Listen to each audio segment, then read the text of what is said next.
Acknowledge our friends of the Brookline Library for sponsoring this program and programs like it. I also wanted to thank our community partners, Brookline Interactive Group, who will be streaming this program through Facebook, YouTube, and local cable channel 3 on RCN and Xfinity. This program is also being streamed through the library's Facebook page as well. I would also like to read a quick disclaimer before we begin.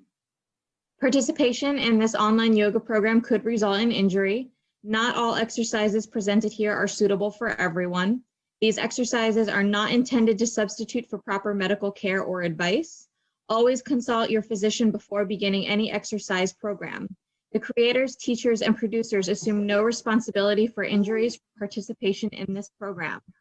And with that, I will hand it over to Keith. Hi, good morning. Sorry, I was just blocking the sun a little bit. I was having a little trouble. I was squinting. So I don't know, do you guys have my picture on there? I see a different picture on my screen. Do you have me pinned? This is Sharon. You seem fine on my. Okay. Things. Yeah. All right, cool. Thank you. So let's begin in mountain pose.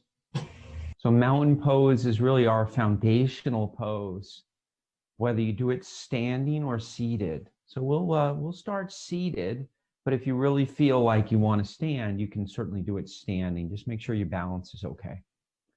And mountain pose is grounding, feeling the feet touching the floor, starting all the way at the bottom. And then lift and spread the toes. So notice, I think to actually take it's almost warm enough to not have socks on. Yay. Looks like it'll be a nice weekend here. So we'll lift and spread the toes like this. And notice how my feet stay flat on the floor at the same time. So although I'm lifting my toes, the rest of my feet are resting. So really the tops of the feet here, right along here, are lifting the toes up. And let's try the fingers too at the same time. I'm going to relax the hands like this. So notice my hands are a little bit curved. And then I'm going to open and I'm going to lift up my fingers. So if you're looking sideways, they would look like this, and then they relax like this. Same as with the feet. So I'm lifting, using the musculature on the top of the hands and the feet to lift and spread the fingers and the toes. So try that together. And then as you do it, tune into the feeling that you get, the feeling of the contraction in the hands, and see if you can make them align between the hands and the feet. In other words, as I lift my toes up, my fingers are lifting up. And then as I relax them, everything relaxes. And then see if you can make connection between the right hand and the right foot. Right hand and right foot. So almost like we've worked before where we imagine there's an attachment between the hand and the foot. So imagine there's an attachment between each of the fingers and each of the toes, like a puppet.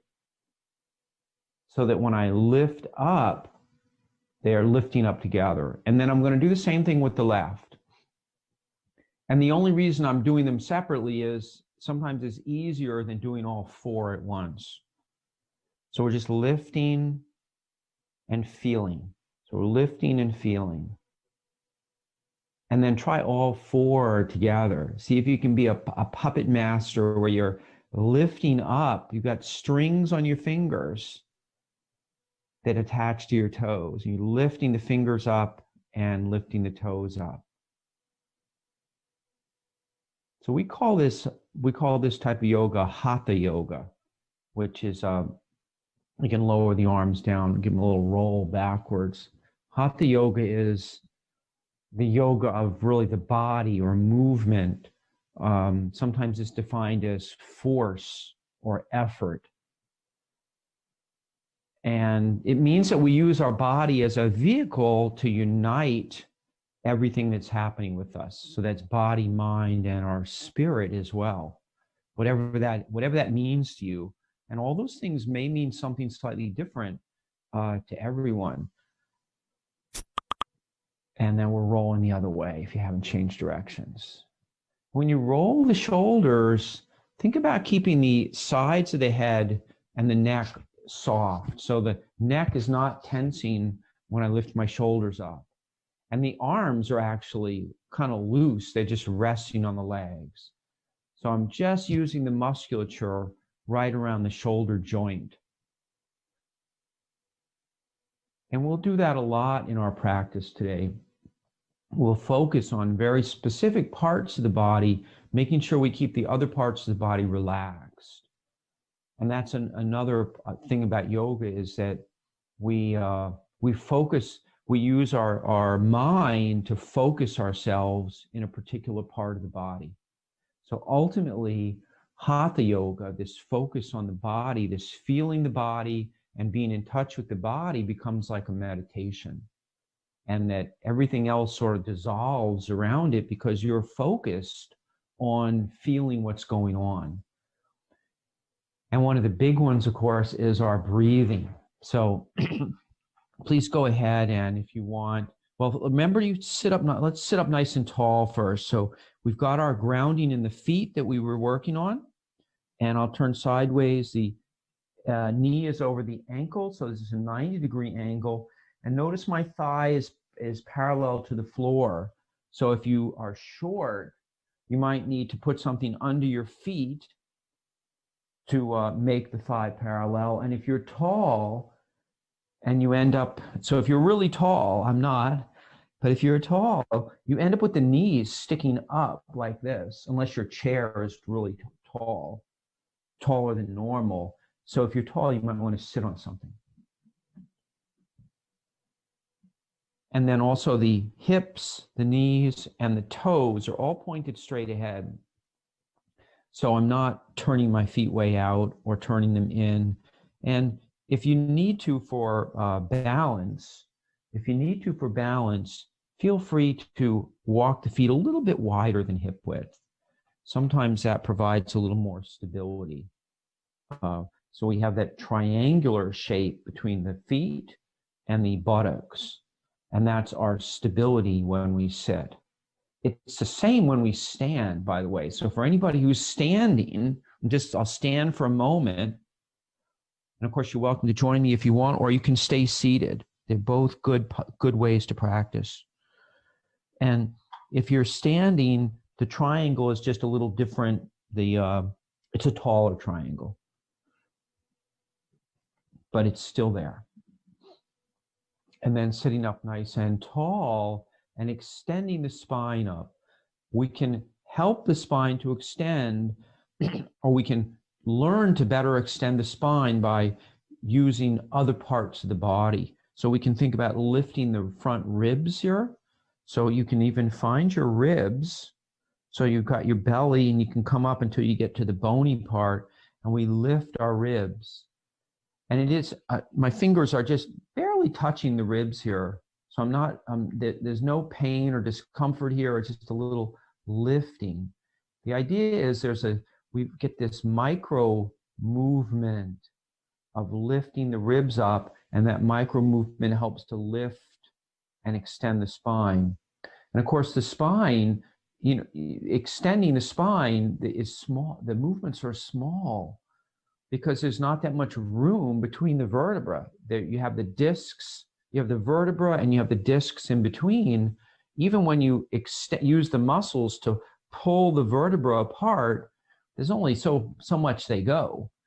And it's not very much, but it's the idea, and it's this gentle lifting, and we would call it axial elongation of the spine. Axial elongation of the spine, sitting up nice and tall. And perhaps the crown of the head is feeling light and lifting up towards the sky. So we have the feet grounded, pressing down gently. And then we have this lifting up the legs to the hips, up the ribs, up the spine, and up through the crown of the head. The back of the neck here is relatively straight. So try not to lift the chin like this or tuck the chin in. Ideally, the face is facing straight ahead. And now let's bring our hands to the belly, or you're welcome to do that if you want. It helps to feel the belly that way, but certainly if you already feel it, then you don't need to. But we're noticing the belly going in and out with the breath. And each time you breathe in, each time you feel the belly going out, very gently press the feet into the floor and extend the spine up. So there's a lightness and a lifting that comes to the center of the body. So you can also, take a block or a rolled up towel and place it between the thighs here. And it's about halfway between the knees and the groin. And we give a very gentle squeeze to help engage the inner thighs and to stabilize the pelvis here. So stabilizing the pelvis and also working to get all the musculature in the pelvic area to be firm, so that we have a firm base from which to extend the spine. But you don't have to use these. And you can also, if you are using something, you can adjust the width to be most comfortable for you. So if your pelvis is a little wider, you might want something wider. Just make sure whatever you use is light enough so if it falls, it doesn't hurt your feet. So that brings us to one of the most important principles of yoga, which is nonviolence. Or in Sanskrit, we use the word ahimsa. And you hear that a fair amount in yoga. The idea of being nonviolent to ourselves and to others. And it's important, a lot of times we think about others, but it's also important to be nonviolent towards ourselves, treating us with kindness, treating ourselves with kindness. And when we begin to treat ourselves with kindness, sometimes it's easier to treat others. Feeling the belly going in and out.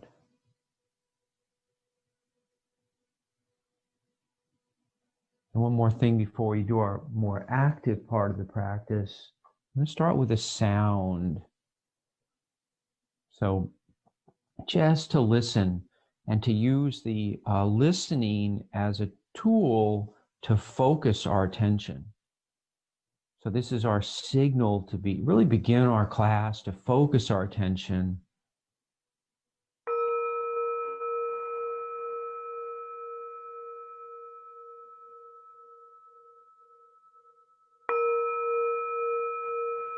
Listening closely to the sound.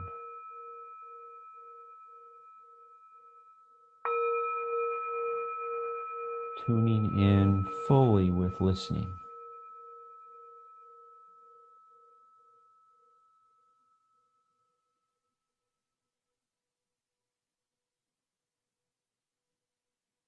And then listening to the silence once the sound goes away.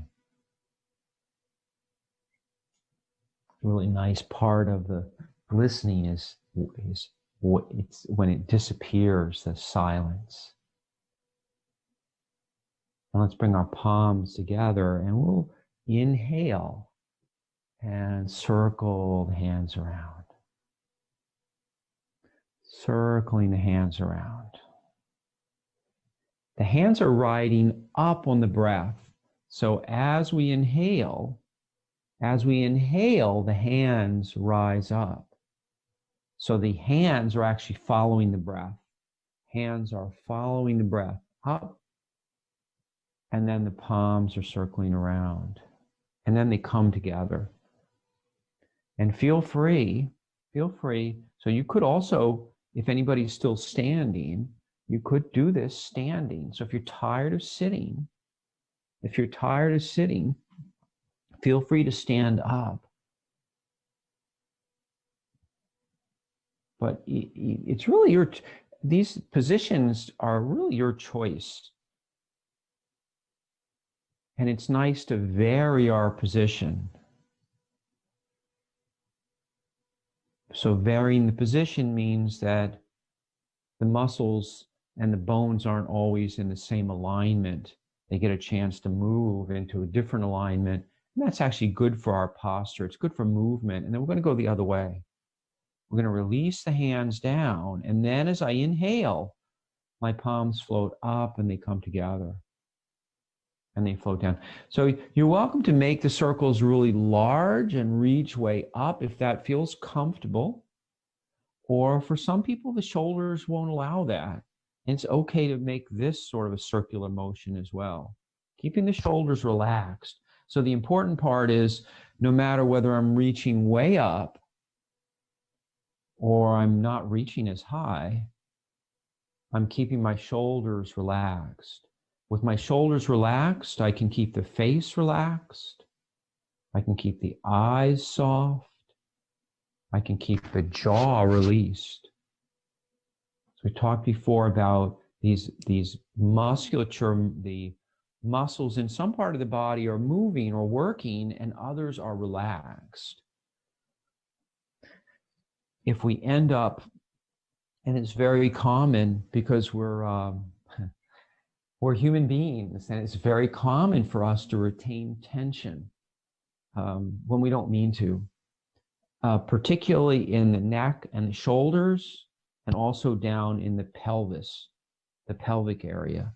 So that's why it's important when we're working with the shoulders that we keep the neck relaxed and the face relaxed. So there isn't a sort of, there's no, when we're lifting, when we're efforting down here in our belly, our face isn't all contracted. So let's try rocking from side to side. So a little effort in the belly here. And see if you can keep a little smile on the face as you do this. And if you want more of a challenge, you can try lifting up a little bit higher and even going a little slower. A little slower is definitely harder. A little slower is definitely harder because there's no momentum. When we have momentum like this, it's easier to lift the leg up. But when there's no momentum, we have to use, the muscles have to contract. They have to keep contracting. And then we have to slowly let them back down, releasing, and back the other way. So you could also work a little bit with one and then try the other one. And as you start to get a little tired with the other one, go back to the one that's a little bit more, the body's moving a little more freely. Remember, the important thing is we keep the shoulders relaxed, the arms are relaxed. You can even give them a little shake like this as you're going back and forth. The hands and fingers are relaxed, and the face.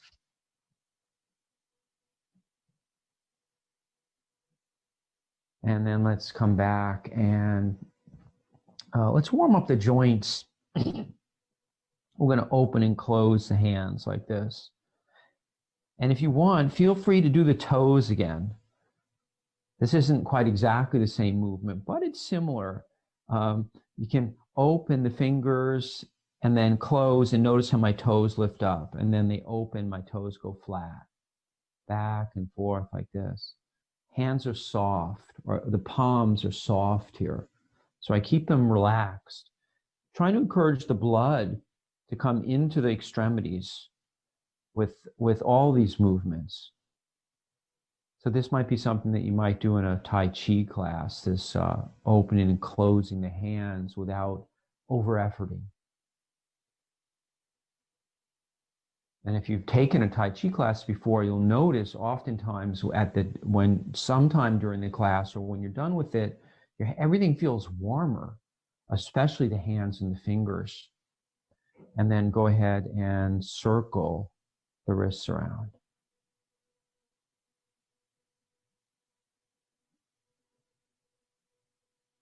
And then back the other way.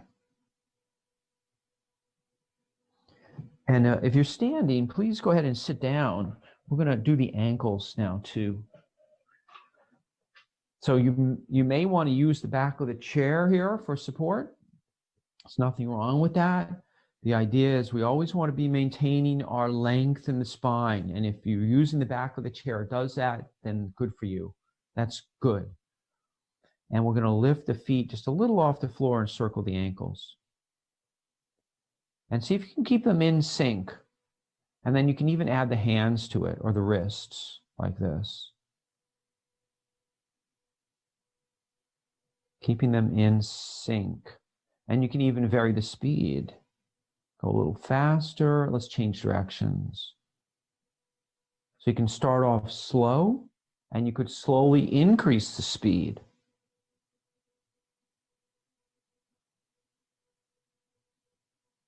And then start to get slow again.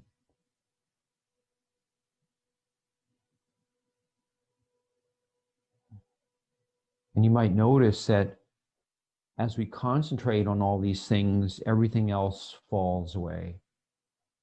And then go ahead and lift. Actually, let's lift up one foot like this. I'm going to pat the thigh here. So the thigh is contracting under my hand. I'm going to lift the foot up and I'm going to point and flex like this. Trying to keep the legs straight, especially the knee joint. So this is really important. You know, our knees, we need our knees. And a knee is a hinge joint. It's not made to turn or twist. It's made to bend like this. So we need to make sure that it does that. And let's switch feet. The easiest way to do that is to make sure the leg is coming out straight from the hip and the toes are straight. So I'm going to go back and forth like this. And if this is too easy and you want a little bit more challenge, you could do both feet at the same time. You can even lift the arms up at the same time. Hold the arms out for more of a challenge. And you'll notice when you do this that it's harder on the belly. The belly has to work harder. The more things we get the body to do, the more the spine needs the belly for support. And if we're going to maintain an elongated spine, and we lose a little bit of our length when we hold our arms out. Now we've got to hold the arms up, hold the legs up, keep the spine up. Harder work here, and then come back down. Please don't overdo. So the one thing in yoga is we have to be very patient.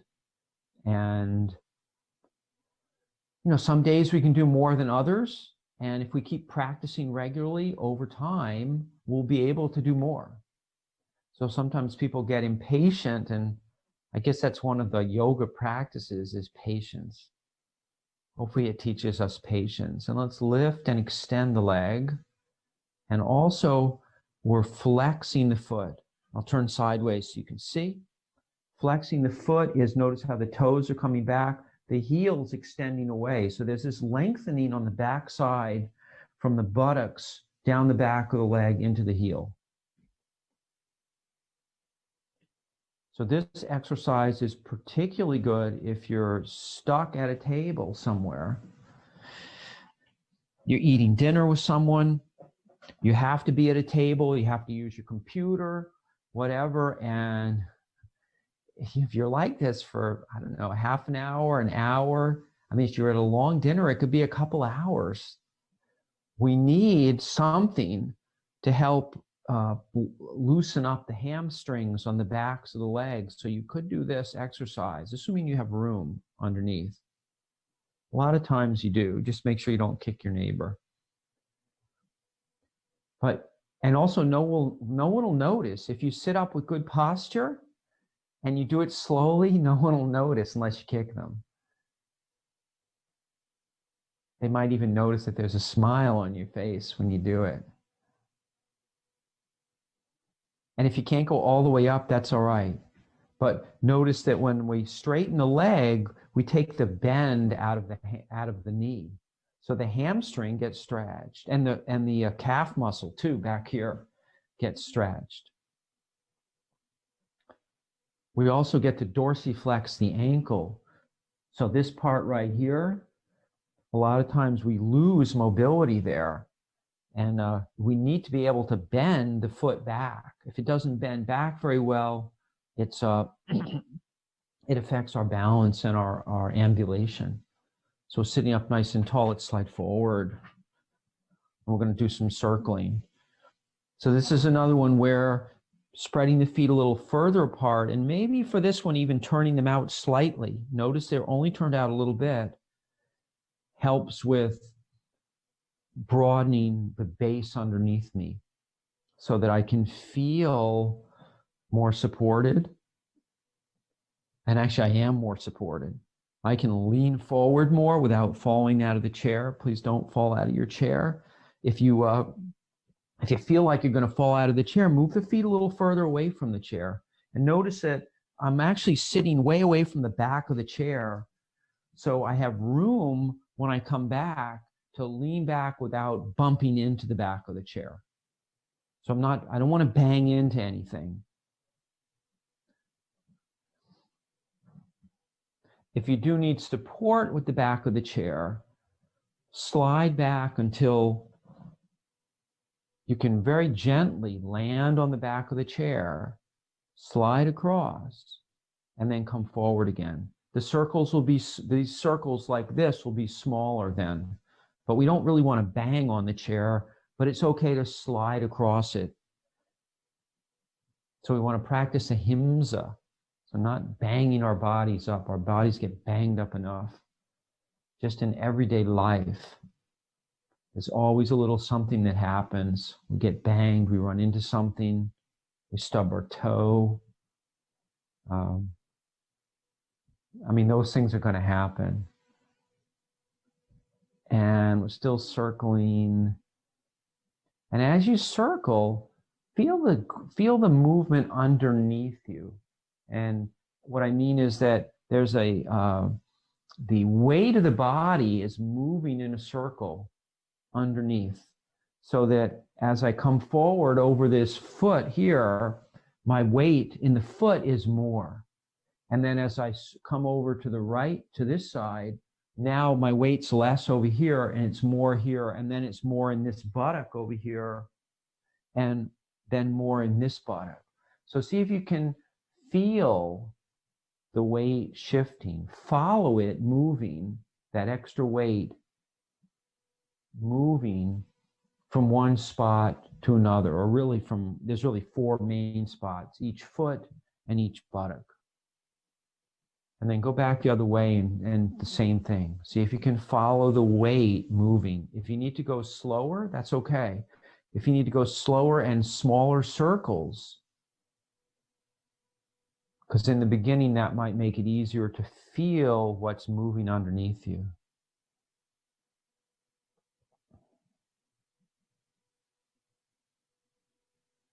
And then sit up nice and tall, and let's take some cactus breaths. So inhale and exhale. So we're inhaling.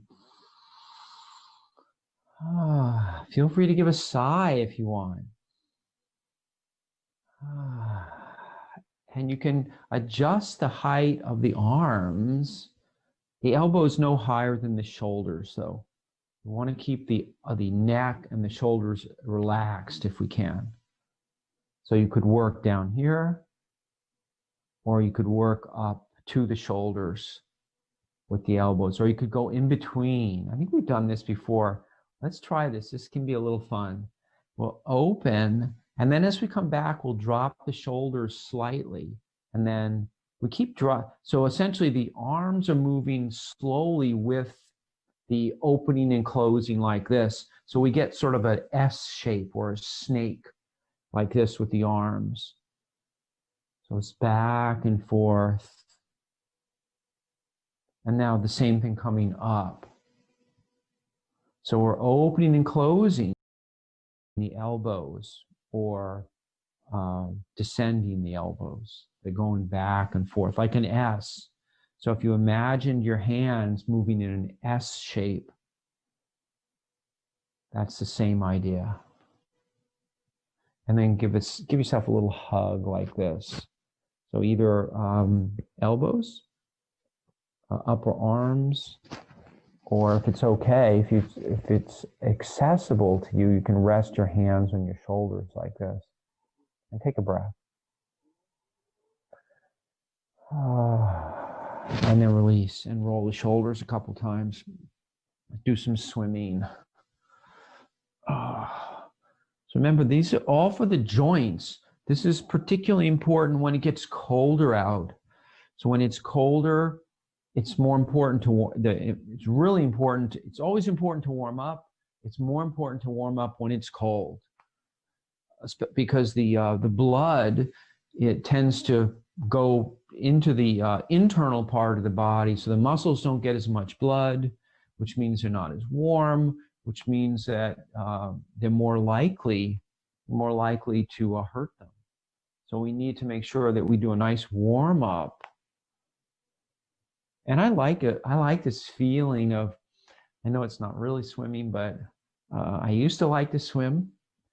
I mean, I still like to swim, but don't get to swim very much anymore. And I'm gonna do the crawl now.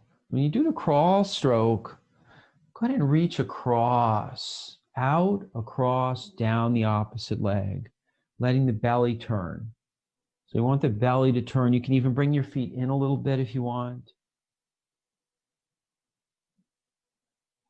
The same movement as if I was swimming and I had to turn my head to breathe. I'm feeling this nice movement in the belly right here. So as I'm, let's come back up for a second. Let's do the elbows like this. So turning or twisting in yoga is a really important part of the practice. It keeps, not only does it tone the abdomen, but perhaps more importantly, it squeezes and releases the intestines and the internal organs. So when the muscles contract, everything gets a little squeezed, and that helps to move things along down here. And that's a good thing. That's a good thing for our health. Keeping things moving. It's the same thing with the, we have a waste system in our body called the lymph system, the lymph nodes. Let's swim a little more. Come back to the swimming and see if you can feel a little bit more the movement in the belly. We were just moving the elbows back to feel that movement. We have our lymph system, which removes waste, and that system relies on our movement. It doesn't have any, there's no blood pressure or anything there. The lymph system, when the muscles squeeze and contract, it pushes the lymph back towards the center of the body. And then let's sit up nice and tall. We're going to do the neck. So sitting up really, really tall and extending the back of the neck up. So turn sideways so you can see. So keeping the face facing the front, and there's a slight curve in the back, but a small one. It's not a big curve like this. And I try not to jut my head forward. Sometimes when we're so used to the computer that we're kind of like this in our posture. So actually, let's do this first. Let's sit up tall, and I'm going to remain sideways, and then bring your hands to rest behind you like this. Or you can bring your hands to the hips like this. So notice that this helps to bring the shoulders back. So anything that we can do here to bring the shoulders back is a good thing. It opens the heart up, it opens the chest up, and counteracts our often posture where the shoulders are rounded forward. We're moving them back and just staying like this. Just sitting up nice and tall and staying like this in a relaxed position. So I'm not forcing my shoulders back. I'll turn around so you can see. I like to interlace my fingers like this and just let them rest. And notice the position of my arm, the position of my shoulders changes when I do this versus this. My shoulders are now forward. Now my shoulders are back. And just even standing like this, one thing to keep in mind is sometimes the belly will pop out. So we may need to engage the belly so we don't have a big sway back like this. So I go like this, and then I may engage the belly slightly and stand up tall, but my shoulders and arms are just resting. And it can be nice to stay like this for a couple of minutes. We won't do it right now, but that's something that you could do throughout the day to counteract sitting, especially sitting at the computer, and keeping the face and eyes soft. So we're keeping everything up here is nice and soft. And notice how the shoulders are relaxed. They're just hanging down. You could even also work with your hands on the seat of the chair like this, if you wanted. So it's really just a matter of finding something that opens this area and gently moves the shoulders back. And then let's come back. Let's do the neck. So we're sitting up nice and tall, and we're going to lift the chin slightly and then release it down. So I want to go back and forth like this. You can use the breath here too. Remember to gently engage the feet pressing down so we get an upward movement as we inhale and lift the chin. And then exhale, we release the chin down. Maybe you feel things going back down towards the earth.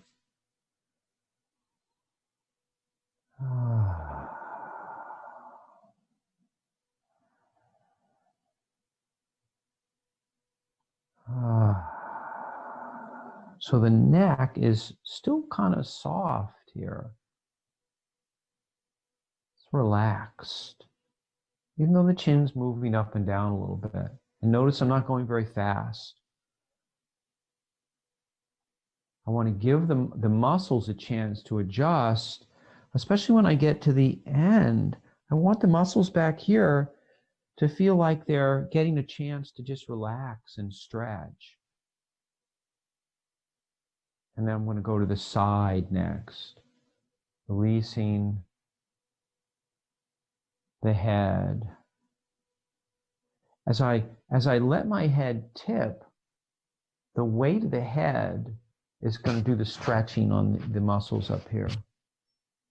The weight of the head is going to do the stretching.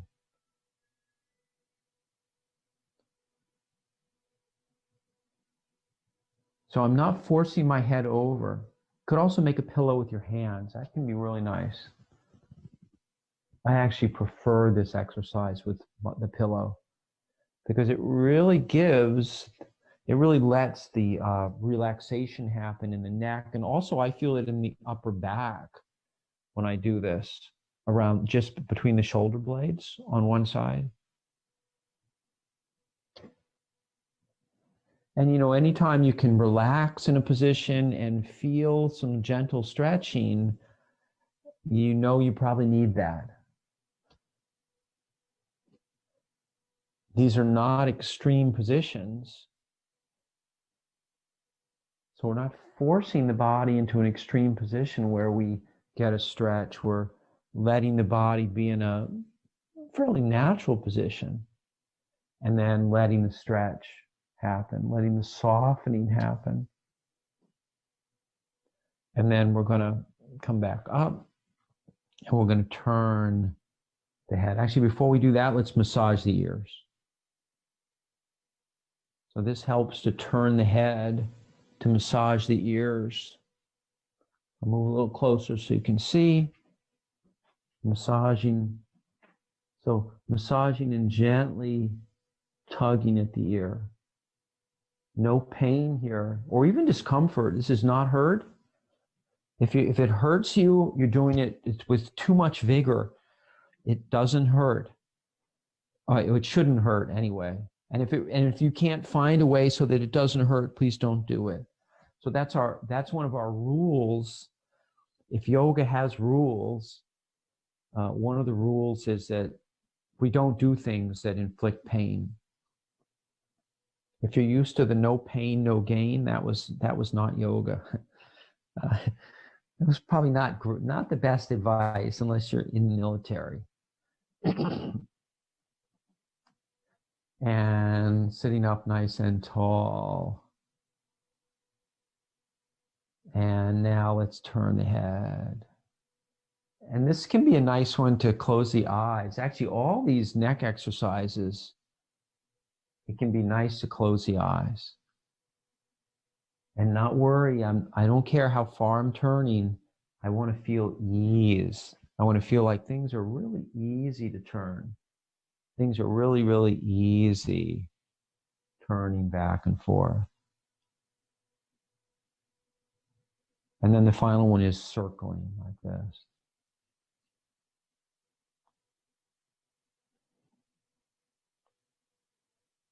So circling around.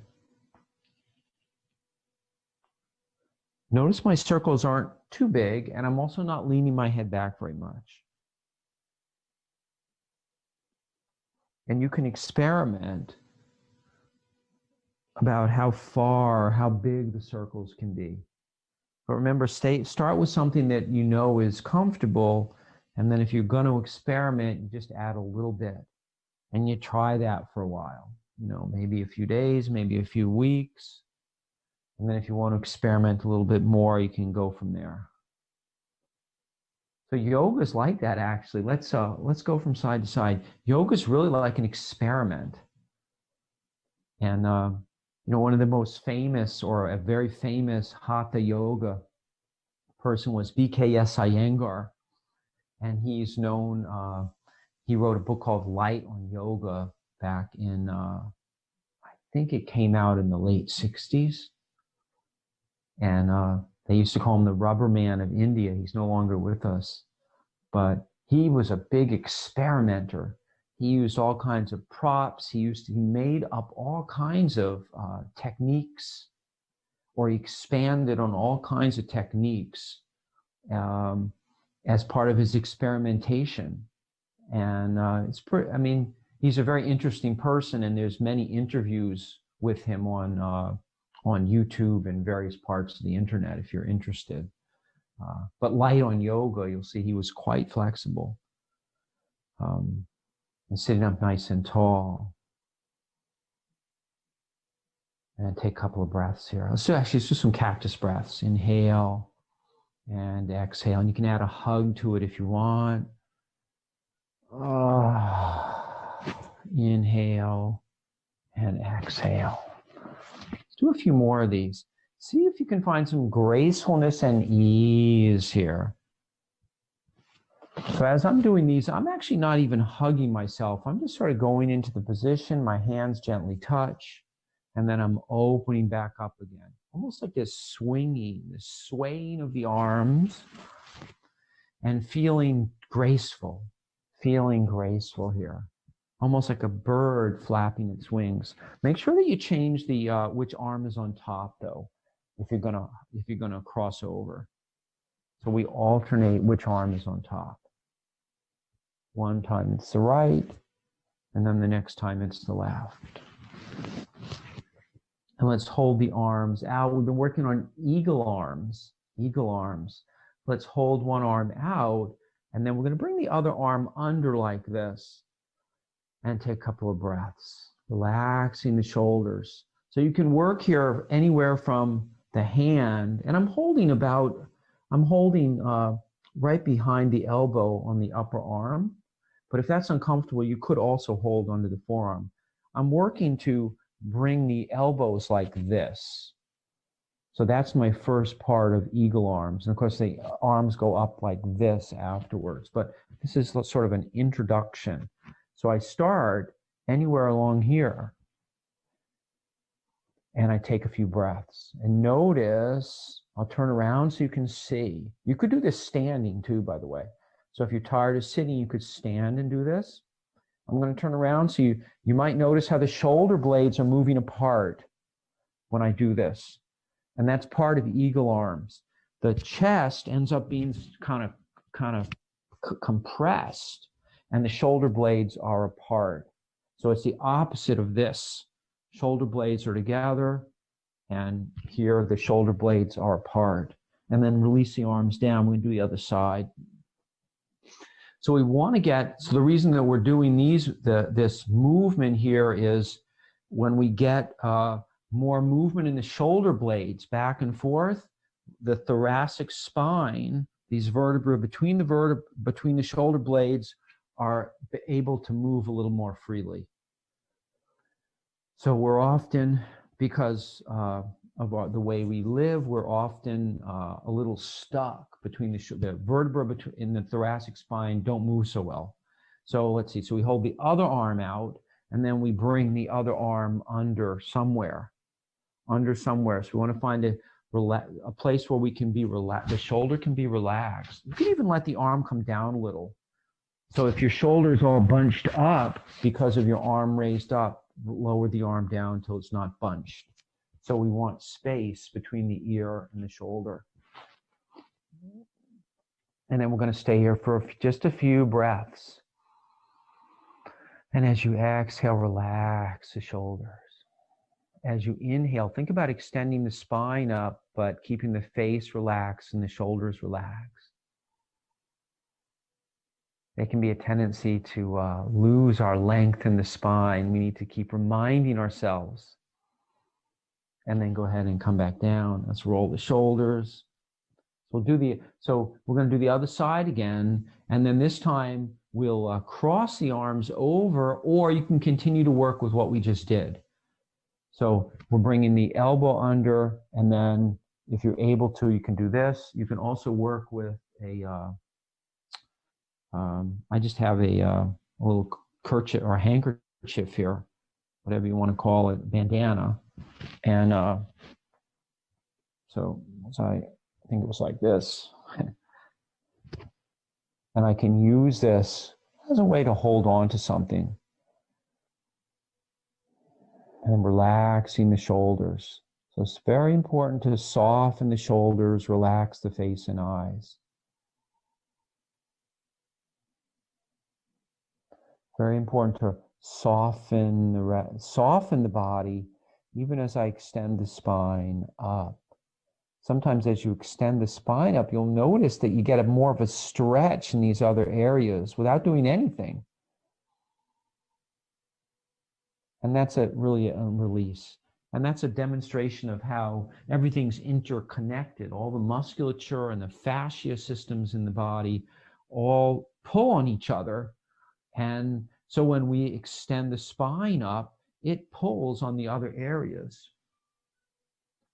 And let's do the other side. So we hold the other arm out and then find whatever position works for you.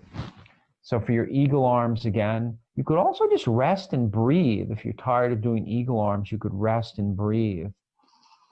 And inhaling and exhaling. And you might notice that for me, one side's a lot easier than the other. So it's not uncommon. Actually, I would say it's actually common to be asymmetrical. We are not asymmetrical. We're not symmetrical beings as human beings. Relaxing the shoulders. Then go ahead and release. Let's roll the shoulders. And then the other way. So let's do a little bit more with the legs, a little strengthening. So let's sit back in the chair and go ahead and lift up and straighten. We're going to do this a few times. We're going to lift up, straighten, and just pause for a moment and then come back down. So some people will be able to make their legs be almost parallel to the ground. People they won't lift up as much. It'll depend on the strength of the thigh and the abdomen, but also on the flexibility of the hamstring here. So don't force your leg to straight. We want to be able to lift and engage. We're engaging, stretching, and lifting up, and we want to feel good about it. And when I say good, we want it to feel good. We don't want it to feel like we don't want to have any pain or discomfort or feeling like we're putting 100% into it. Think 50%.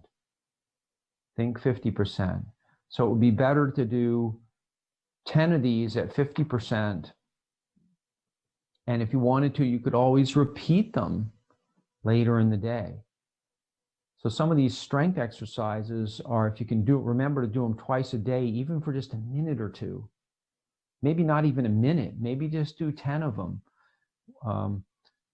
Sometimes, setting your watch or a clock, if you have to be seated for a long period of time, to remind yourself to get up.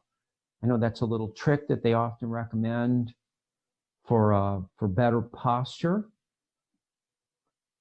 and fewer problems, skeletal problems, is to make sure that after you've been seated for a period of time, 20 minutes, a half an hour, you get up even just for 30 seconds or a minute.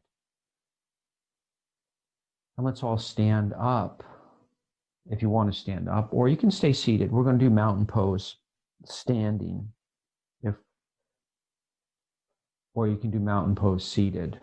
And so if you're doing it standing, let's add a little, we're going to do a bending of the knees, very slight bending.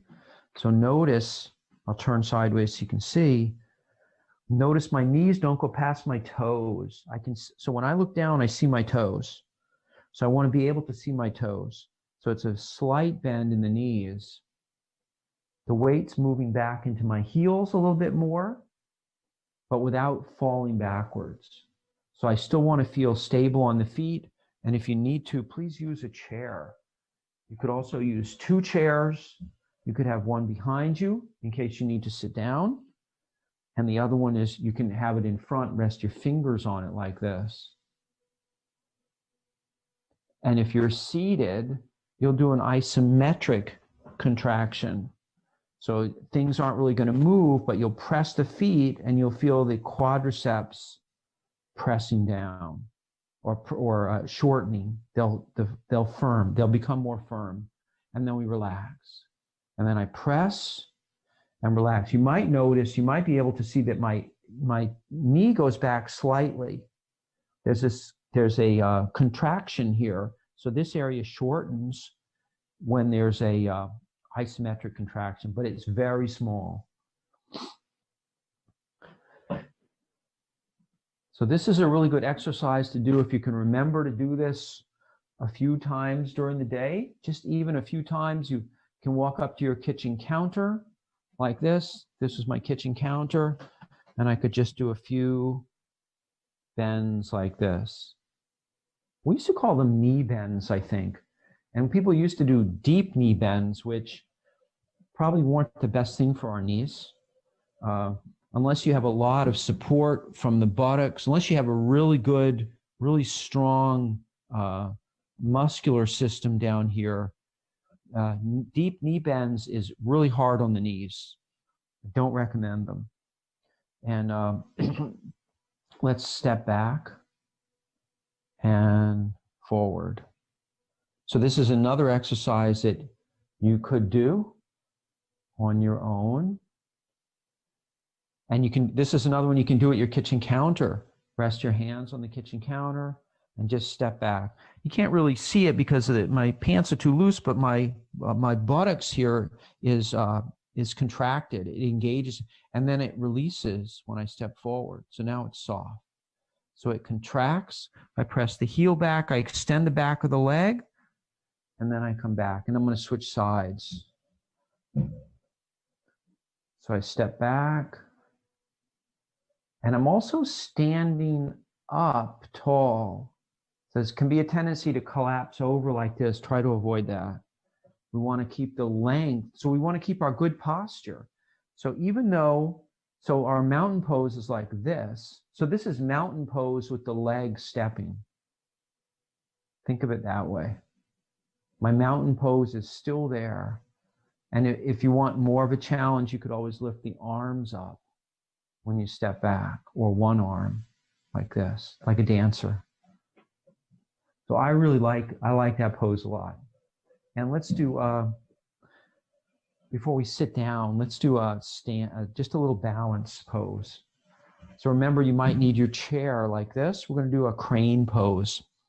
So it's coming into mountain pose, straighten the legs, stand up nice and tall, and then just tap one leg. This will be our straight leg, our standing leg. press the foot firmly, and then go ahead and begin to lift up the other foot. Lift it up slowly, and then you can come up as high as you want, or you could even work with the toes on the floor. You could even work with those toes on the floor. Most of my weight, though, is on this leg, on the straight leg. And I'm standing up nice and tall.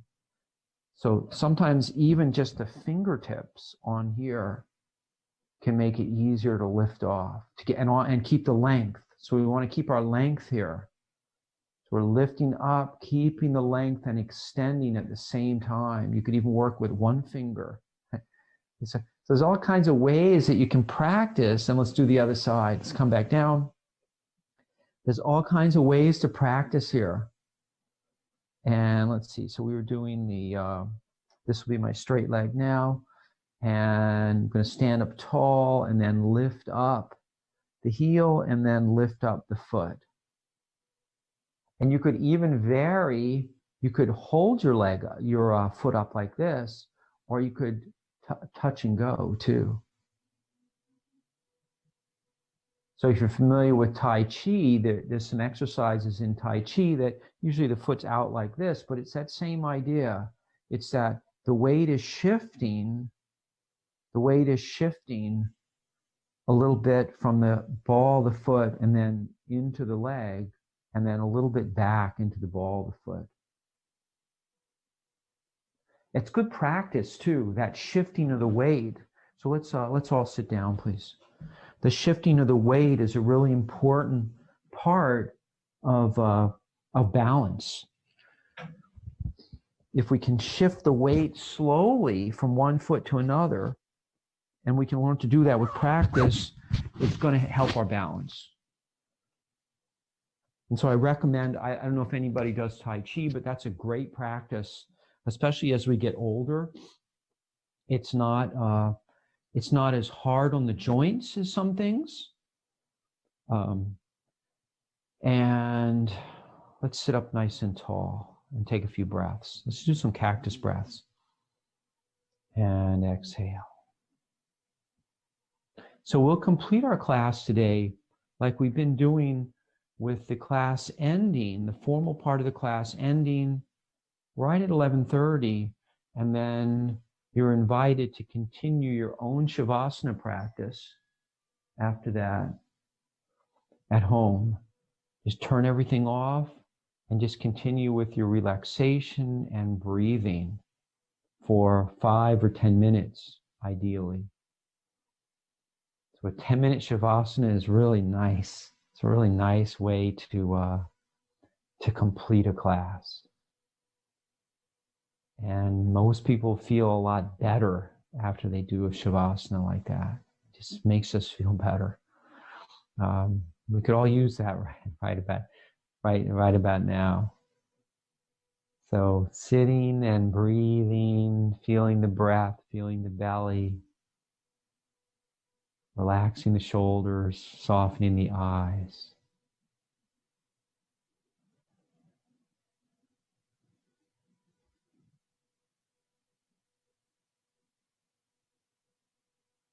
So we want to feel supported here, so feel free to use the back of the chair. But the most important thing is to feel relaxed here with our spine relatively straight and elongated.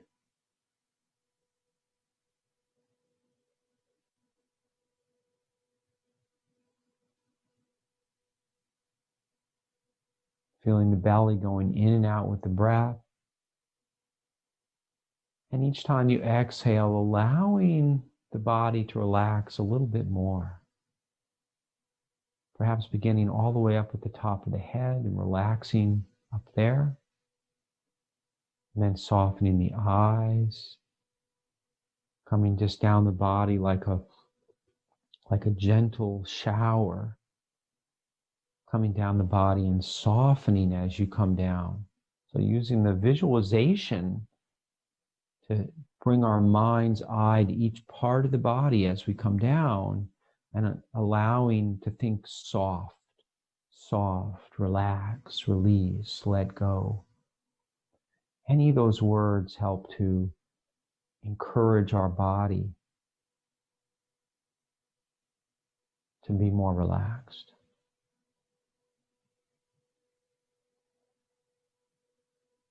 Until we get all the way down to the feet, and then we feel the feet grounded. We feel the earth underneath us. We feel a connection to the earth.